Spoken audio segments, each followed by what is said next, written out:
So do you think it would be okay if we speak about it? I haven't done anything. One of the beautiful things besides the shooting, the one sequence, it's how it's portrayed violence, not just in adults, also in teenagers, because we all lived those years, and we felt probably the same way. But what I love with your characters is you see two sides of this kid. You see the criminal side, and you see the psychological side. And I wonder how the script describe this, and then how do you translate this in your mind? I mean, I think as actors we're always gunning for what's actually at the heart of any character. Like, what they say is one thing, but how they feel about it is the most interesting part, and getting that into the script is always what we're seeking out. But actually the script is so well written. All these characters on the surface, you know who they are, like a police officer, a clinical psychologist, a father, a mum, a son, but actually it was always underneath there, like the beating heart was always there. So it actually wasn't ever like a challenge of trying to scope out, like, okay, how do we bring this to it? It was just so well done by Stephen and Jack that all we had to do was turn up and be present, and it was done for you. How about you, Ashley? Because also your character is involved because your son is in the same school, and then you have to be in two sides. You have to be a dad, but you also have to be a police. And I think, and at the end of the second episode, I like it because you just become a dad at the end. But I wonder, in your mind, how do you have to be like sensitive but also upset because what happened? Because we see you upset in the first episode, and then we see you in the second episode trying to be a dad and trying to balance your emotions. Yeah, I think the realization kicks in for him is like, it's so close to home.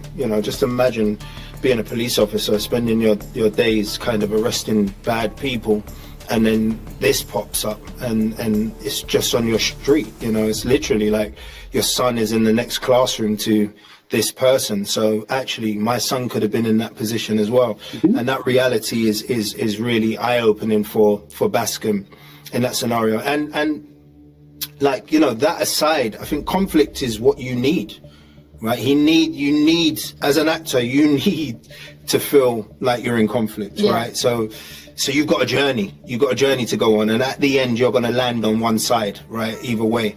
And I think with Bascom, you clearly see that, he's really conflicted because his job is to put people away that do bad things. But at the same time, he understands how childlike, how childish you could say that these kids are. Their brains are not even formed properly yet. So to be making these sort of decisions and to be getting caught up in these sort of things, I don't know. I think he struggles to blame them for it, and he wonders, does the answer lie elsewhere? And is there something more that we can be doing as adults and as parents and as a father, which is why you kind of get that beautiful moment, full circle with him and his son at the end, where he needs to go on that journey of kind of being present for his son, not just paying the bills and working hard. It's like, it's important to talk to your kids and spend that quality time with them still. The show is on Netflix. It's gonna be in a lot of countries, different cultures gonna watch this, and they try to understand their kids through the show sometimes. What do you expect the audience to learn about the show or take away from the show after these 4 amazing episodes?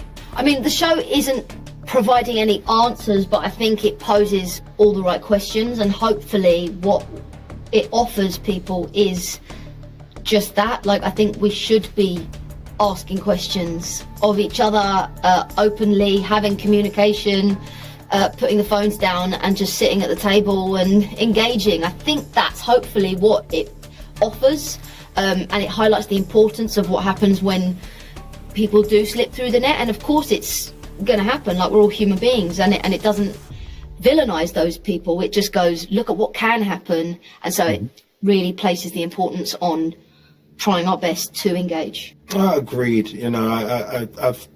I try my best in my household. I mean, we're going through it now. It's like Sunday dinner. We've gone back to Sunday dinners. And my wife is adamant, like, everyone's phone gets put away in the safe. No one can touch their phone for 2 to 3 hours while we sit around the table and eat food together. And I used to do that pretty much every night when I was a kid with my parents, you know, because I didn't have a laptop or iPad to go and spend time on. There was no internet, you know. So we do need to get back to all of those things, and we're not saying that's the answer, but at least you'll kind of get an understanding of what's going on in your kids' heads. I don't think there's any parent that's going to be able to watch this, turn off Netflix, and just go to bed. You're going to want to talk to your child that evening and just go to them. How's life? Yeah. You know what I mean? And that's kind of where the conversation and the journey starts. Ashley, Erin, thank you so much for your time. Congratulations. I truly love the show. Thank you.